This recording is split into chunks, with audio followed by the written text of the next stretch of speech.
নমস্কার বন্ধুরা, দীপাস কিচেনে আপনাদের সবাইকে স্বাগত। আমি আজ কাগজি মাছ রান্না করব।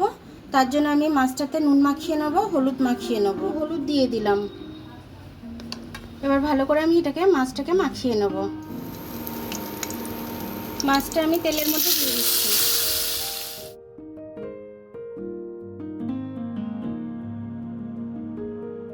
এটা ভাজা হয়ে গেছে আমার, আমি তুলে নিচ্ছি। এটা একদম লাল করে ভাজবেন না, এইভাবে ভাজবেন। এবার পেঁয়াজগুলো দিয়ে দিচ্ছি, ভেজে নেবো আমি।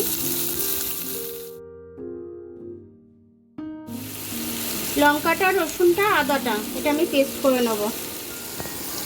মাছটা ভেজে এতটা রেখে দিয়েছি আমি এখানে। পেঁয়াজটা ভাজা হয়ে গেছে মাছের। এবার আমি মশলাটা দিয়ে দেবো। দুটো টমেটো আমি নিয়ে নিয়েছি, দুটো টমেটো আমি পেস্ট করে নেব। একটু হলুদ দিয়ে দেবো আমি। ঝালের জন্য একটু লাল লঙ্কা দিয়ে দিচ্ছি আমি।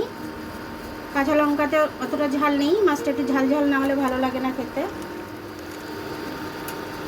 এবার এটাকে আমি খুব ভালো করে কষে নেবো, যতক্ষণ না মশলার কাঁচা গন্ধটা যাবে ততক্ষণ অবধি আমি এটাকে কষে নেবো।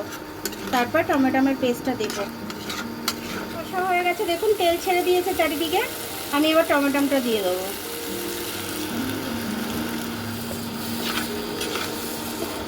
টমেটোটা যতক্ষণ না কাঁচা গন্ধ আছে ততক্ষণ আমি এটা কষে নেব। একটু নুন দিয়ে দিলাম। মশলাটাকে এবার সুন্দর করে আমি কষে নেবো আবার, টমেটোর গন্ধটা যাওয়া অবধি। একটুখানি চাট মশলা দিয়ে দিচ্ছি। চাট মশলাটা দিয়ে একটু ভেজে নিই। টমেটোটা দেওয়ার পরে আমার কষাটা হয়ে গেছে, দেখুন তেল ছেড়ে দিয়েছে চারিদিকে। এবার আমি এটাকে জল ঢেলে দেবো।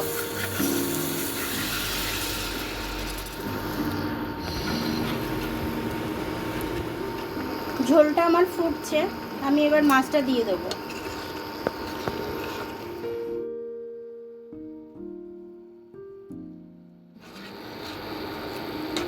মাছগুলো দিয়ে ভালো করে মিশিয়ে নিচ্ছি।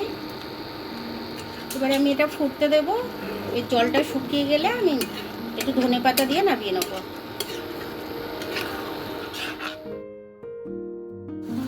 দেখুন আমার মাছটা ঝালটা কিন্তু হয়ে গেছে আমার।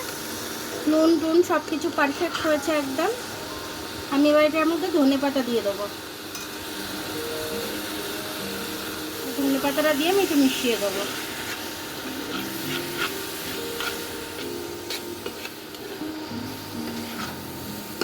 এবার আমি নামিয়ে নেবো এটা।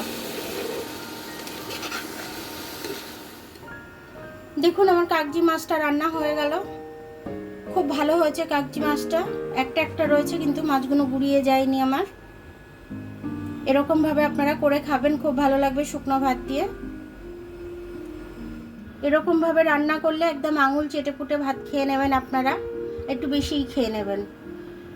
আপনারা এরকমভাবে করে খেয়ে আমাকে জানাবেন যে কেমন লাগলো, আপনাদের কমেন্টস করে জানাবেন।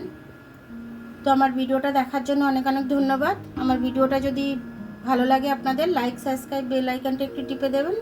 আর যদি ফেসবুক থেকে দেখেন তাহলে লাইক আর ফলোটা একটু করে দেবেন।